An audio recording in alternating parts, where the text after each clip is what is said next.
Kita sudah sampai pada pembahasan tentang jual beli yang dilarang oleh Islam. Hadis dalam kitab saya 808. Wa an Jabir bin Abdullah radhiyallahu anhuma anna an-nabiyya sallallahu alaihi wasallam naha melarang anil muhaqalah, dari jual beli model muhaqalah dan muzabanah dan mukhabarah dan thunya. Thunya itu pengecualian. Illa kecuali antu'lama, kalau pengecualiannya diketahui. Hadis diriwayatkan oleh Imam 5 kecuali Ibnu Majah dan disahihkan oleh At-Tirmidzi. Jadi hadis ini membahas 4 macam jual beli yang haram ya. Muhaqalah, muzabanah, mukhabarah sama thunya. Apa muhaqalah? Bai'ul hintah fi sumbuliha bil burri safiyan. Saya punya sawah, isinya padi. Padi ini isinya beras. Kemudian ada orang membawa beras yang sudah berupa beras. Berasnya berapa? 10 kilo misalnya. Kemudian 10 kilo ini diberikan kepada saya. Dia minta ganti gabah yang saya miliki. Yang gabah ini nanti kalau dijadikan beras kira-kira 10 kilo juga. Nah, ini dilarang oleh Nabi SAW. Kenapa dilarang? Karena beras dengan beras ini harus sama timbangannya kalau ditukar menukar. Saya bawa beras 10 kilo, saya tukar dengan beras juga 10 kilo. Tidak boleh beras yang murah 20 kilo ditukar dengan beras yang mahal 10 kilo. Enggak boleh, haram. Meskipun secara nalar, ini beras yang murah harganya sekilonya 10.000. Ini yang mahal sekilonya 20.000. Tapi kalau mau ditukar menukar, maka 10 kilo harus diganti dengan 10 kilo. Tidak boleh 10 kilo diganti 5 kilo. Haram. Nah, maka muhaqalah ini dilarang karena tidak diketahui apakah beras yang masih gabah tadi betul-betul nanti kalau diambil hanya jadi beras, apakah betul-betul jadi 10 kilo, bisa jadi lebih, bisa jadi kurang. Nah, padahal aturannya harus apa? Harus setimbang timbangannya, sama timbangannya. Muhaqalah ini jual beli model jahiliyah. Mungkin kalau sekarang tidak ada ya kita nikmati aja penjelasannya. Karena model-model jual beli jahiliyah ini banyak yang sekarang tidak ada wujudnya. Kemudian muzabanah itu adalah bai'u tamrin yabis birutab. Muzabanah sama dengan muhaqalah. Bedanya kalau muhaqalah itu berkaitan dengan areanya ladang, misalnya padi, gandum dan sebagainya. Kalau muzabanah ini berkaitan dengan pohon, misalnya pohon kurma. Saya punya kurma yang sudah dipetik, beratnya berapa? 1 kintal misalnya. Nah, kemudian saya tukar dengan 1 pohon kurma yang sedang berbuah, yang buahnya masih rutab, masih kurma basah. Yang kira-kira rutab ini kalau dipanen, dikeringkan, itu nanti juga akan menjadi 1 kintal. Saya bawa 1 kintal, dia bawa, dia berikan juga yang kira-kira 1 kintal. Nah, ini tidak boleh juga. Karena tukar menukar antara kurma dengan kurma harus apa? Sama timbangannya. Nah, saya bawa 1 kintal, sementara saya diberikan ganti yang kira-kira 1 kintal. Nah, kira-kira ini tidak boleh. Karena kira-kira ini bisa betul-betul 1 kintal, bisa juga lebih, bisa juga kurang. Maka ini yang menyebabkan tidak diperbolehkannya jual beli tersebut. Jadi ringkasnya gini, Pak. Ada beberapa barang yang apabila ditukar dengan barang yang sejenis, maka harus sama timbangannya. Itu sudah disebutkan oleh Nabi SAW dalam hadis yang lain. Al-burru bil burri riban illa ha'a wa ha'. Rasul SAW bersabda, wasya'iru bisya'iri riban. Kalau ada orang menukar syair, gandum biasa, bisya'ir, ditukar dengan gandum, maka muddain bimuddain, itu harus 2 mud ditukar dengan 2 mud. 1 kilo ditukar 1 kilo. Tidak boleh 1 kilo ditukar 2 kilo. Kalau tidak seperti itu, maka berarti riba. Rasulullah mengatakan dalam hadis yang lain, al-burru bil burri, gandum yang bagus ditukar dengan gandum yang bagus, mithlan bimithlin, harus setimbang. Wal milhu bil milhi mithlan bimithlin, garam ditukar garam harus setimbang. Wasyairu bisyair mithlan bimithlin, harus setimbang. Faman zada, siapa yang menambah, awizdada atau minta ditambah, faqad arba, berarti dia sudah riba namanya. Ini namanya kalau dalam fikih itu adalah riba fadl. Riba dalam bentuk ada kelebihan. Yang ini 1 kilo, yang ini 2 kilo. Nah, ini berarti nggak setimbang. Ini namanya riba fadl karena beda timbangannya. Kalau yang biasanya utang piutang itu riba nasiah. Dia membayar utang 1 juta menjadi 1.100.000. Kenapa? Karena ada tempo dalam pembayarannya. Nah, nasiah namanya. Kalau ini namanya apa? Riba fadl, tapi sama-sama riba namanya, haram.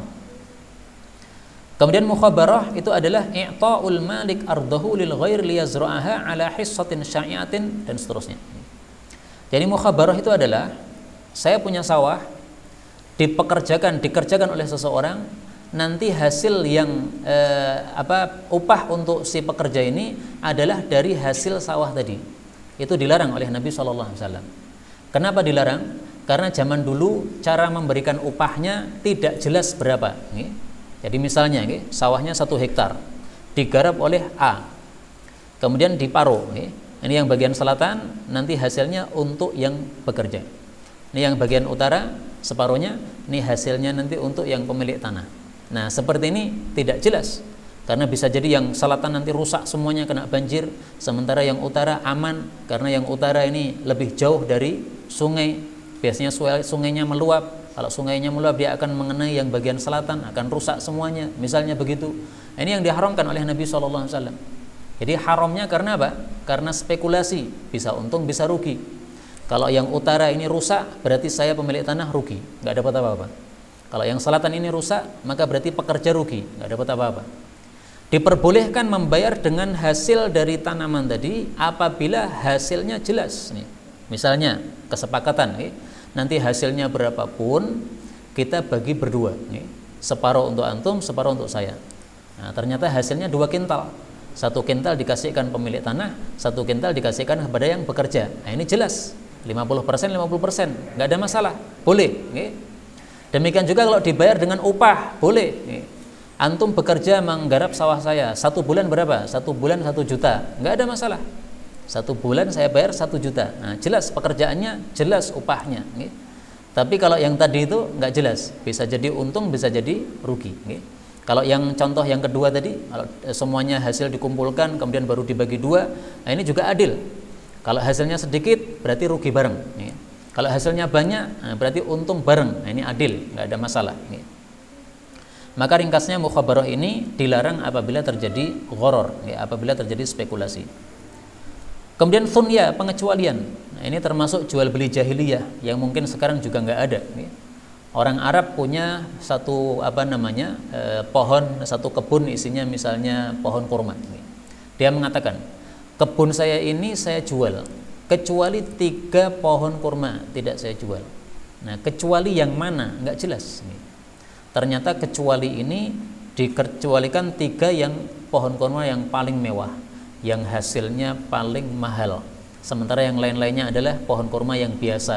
Nah, seperti ini nggak boleh, karena kalau nanti pembeli tahu bahwasanya ternyata 3 yang dikecualikan ini adalah yang harganya mahal, dia merasa ditipu. Semestinya dia mendapatkan pohon tadi yang mewah tadi, ternyata dia nggak dapat. Maka harus jelas pengecualiannya. Atau kalau misalnya contoh zaman sekarang mobil, misalnya saya jual mobil ini kecuali 1 bagiannya nggak saya jual. Nah, 1 bagian apa ini? 1 bagian harus jelas. Spionnya misalnya, sebutkan spionnya. Karena kalau 1 bagiannya nggak jelas, nanti diambil mesinnya gimana? Sudah dibayar kemudian mesinnya diambil. Ini sudah 1 bagian yang saya maksud. Nah, ini namanya jahiliyah seperti ini. Ini pembelian jual beli model jahiliyah yang mungkin sekarang sudah tidak ada, tapi zaman dulu memang orang-orang jahiliyah itu suka melakukan yang bersifat spekulasi. Supaya orang itu semangat untuk jual beli, kadang dapat untung, tapi kadang juga dapat rugi. 809 wa an Anas radhiyallahu anhu qala naha telah melarang Rasulullah sallallahu alaihi wasallam anil muhaqalah. Muhaqalah tadi sudah ya. Wal mukhadarah wal mulamasah wal munabadah wal muzabana rawahul Bukhari. Ini yang sudah dibahas 2, muhaqalah sudah, kemudian muzabanah sudah. Nah, sekarang berarti tinggal 3, mukhadarah, mulamasah, munabadah. Ini semuanya jual beli model jahiliyah. Mukhadarah apa? Bai'uts thimar wal hubub qabla an yabdu salahuha. Menjual buah ketika masih pentil. Ini dilarang oleh Nabi SAW. Dilarang kenapa? Dulu pernah kita bahas larangan dalam jual beli biasanya ringkasnya salah satu dari 3. Riba atau gharar, spekulasi, atau satu lagi kezaliman. Nah, di sini mukhadarah termasuk yang gharar, spekulasi. Ini pohonnya, buahnya masih pentil, masih kecil-kecil. Sudah saya bayar 10 juta. Ternyata di tengah perjalanan semua pohonnya ini rusak karena kena hama. Saya sudah habis 10 juta, tapi saya tidak dapat apa-apa. Nah, ini seperti ini adalah spekulasi. Tidak boleh. Tunggu dulu sampai buahnya hampir matang. Kurang 1 hari bisa dipanen. Nah, ini sudah boleh seperti ini. Karena biasanya kurang 1 hari ini tidak akan ada kerusakan biasanya. Nah, maka boleh meskipun panennya tidak hari tersebut, ya, dia panennya besok atau panennya mungkin 2 hari lagi, 3 hari lagi, karena mungkin menunggu lebih matang lagi, nggak ada masalah. Karena dari hari dia membeli sampai hari panen, kalau hanya 3 hari saja, ini insya Allah kerusakannya biasanya tidak terjadi parah. Diperbolehkan seseorang membeli buah dalam kondisi masih pentil dengan syarat satu, Pak. Syaratnya apa kira-kira? Harus dipanen saat dia membeli itu. Ada yang mau panen pentil? Nah, kalau ada yang mau silahkan. Boleh, halal. Saya tidak menunggu ini buah jadi matang mangganya. Saya pengennya memang yang masih hijau-hijau nanti untuk lotes. Nah, silahkan, nggak ada masalah. Tapi beli saat itu, panen saat itu. Tidak boleh ditunggu nanti. Kalau ditunggu nanti haram karena ini menyebabkan apa? Spekulasi. Mulamasah itu apa? In lamastus sil'ah faqad wajabal bai'. Nah, jadi jual beli model jahiliyah. Mulamasah itu menyentuh barang yang dijual, tidak boleh melihatnya. Ini bisa macam-macam contohnya. Misalnya seseorang yang membeli ditutup matanya, kemudian dia suruh memegang mana baju yang ada di atas meja ini yang kamu beli. Sudah dibayarkan, nah, kemudian bajunya dia sentuh-sentuh pakai tangan. Nah, setelah itu dia ambil, wah ini kayaknya cocok ini, dia ambil. Ternyata bajunya cacat, ada sobeknya, ya sudah dia dapat rugi. Ternyata dapat baju yang mewah, ya alhamdulillah dia dapat untung. Nah, ini tidak boleh seperti ini karena spekulasi. Munabadah ini juga bisa beberapa macam contohnya. Intinya adalah nabadah itu melempar. Jadi melempar sesuatu untuk dibeli. Ini barang ditaruh di atas meja, dilempar. Apa yang terkena lemparan itu yang harus dibayar. Bayarnya udah disepakati dulu. Berapa? 100.000, 100.000. Nah, kalau dia dapat lemparannya pas pada HP, alhamdulillah dapat HP, untung besar. 100.000 dapat HP harga 2 juta. Tapi kalau yang terlempari adalah misalnya tempe goreng, ya udah tempe goreng 100.000, rugi udah. Nah, ini seperti ini model jahiliyah semuanya. Jadi memang jahiliyah itu neko-neko, Pak. Nah, maka Rasul Shallallahu Alaihi Wasallam ini datang dengan membawa syariat yang jelas. Tidak boleh orang jual beli dengan cara neko-neko itu. Tidak boleh ada pihak yang terzalimi. Dia sudah melepaskan barang yang mahal tapi dapatnya duit yang sedikit. Atau dia sudah melepaskan duit yang banyak tapi dapatnya barang yang sedikit. Nggak boleh. 810. Wa antawusin an ibni Abbas radhiyallahu anhuma qala Rasulullah sallallahu alaihi wasallam la talaqau, janganlah kalian itu mencegat ar-rukbana, para pengendara yang membawa barang dagangan dari desa. Wala yabi'u, dan janganlah menjualkan hadirun, orang kota, libadin, untuk orang desa. Qultu, aku berkata kepada Ibnu Abbas, ma qauluhu wala yabi'u hadirun libadin, apa maksudnya orang kota tidak boleh menjualkan untuk orang desa? Qala, Ibnu Abbas mengatakan, la yakunu lahu simsaran, dia tidak boleh menjadi calo untuknya. Hadis muttafaqun alaih, dan lafalnya ini milik Al-Imam Al-Bukhari. Apa itu talaqur rukban? Yang dimaksud talaqur rukban itu adalah orang-orang desa, dia membawa barang dari desa untuk dijual di kota, di pasar. Nah, orang desa zaman dulu tidak seperti zaman sekarang, Pak. Mereka di desa tidak tahu harga pasar kota. Sehingga kalau dia datang ke pasar, itu nanti dia akan menjual dengan harga yang tidak begitu tinggi-tinggi. Sehingga ini maslahatnya untuk seluruh ahli pasar senang. Ahli pasar kalau kedatangan orang desa bawa barang tadi senang. Kenapa? Harganya tidak mahal-mahal. Dia bisa membeli dengan harga yang murah. Nah, maka Rasul Shallallahu Alaihi Wasallam melarang orang-orang kota yang pengen untung sendiri maka sebelum orang desa ini sampai ke pasar kota, dicegat di tengah jalan, kemudian diborong semuanya. Antum nggak usah ke kota, ya, daripada antum ke kota nanti lelah-lelah, udah saya borong aja. Nah ini seperti ini merugikan dua belah pihak. Pihak yang pertama yang dirugikan adalah orang desa tadi. Dia belum tahu harga pasar, sehingga semestinya dia bisa menjual dengan harga 1.000, karena dicegat di tengah jalan, ditipu, akhirnya dia hanya menjual dengan harga 500. Sehingga apa? Dia terugikan. Kemudian yang kedua, merugikan pihak orang-orang pasar.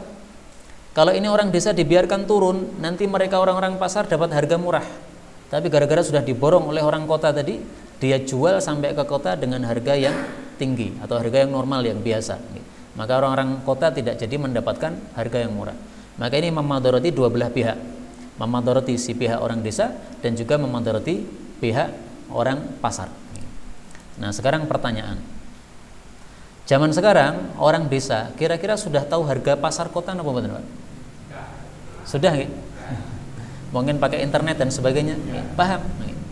Nah karena itulah sebagian ulama berpendapat bahwasanya talaqir rukban itu diperbolehkan dalam kondisi apabila orang kota tadi tidak akan bisa memadharati orang desa, dan juga tidak akan memadharati orang-orang pasar.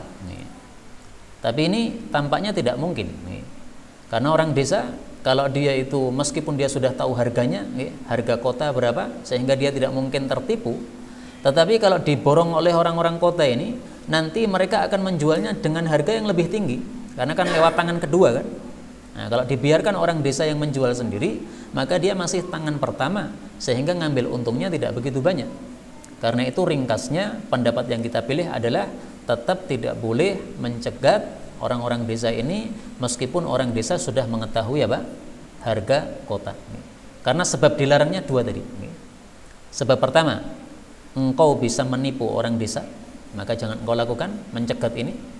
Sebab yang kedua, kalau engkau beli dulu, maka nanti orang-orang kota yang mestinya dapat harga murah jadi dapat harga yang tidak murah.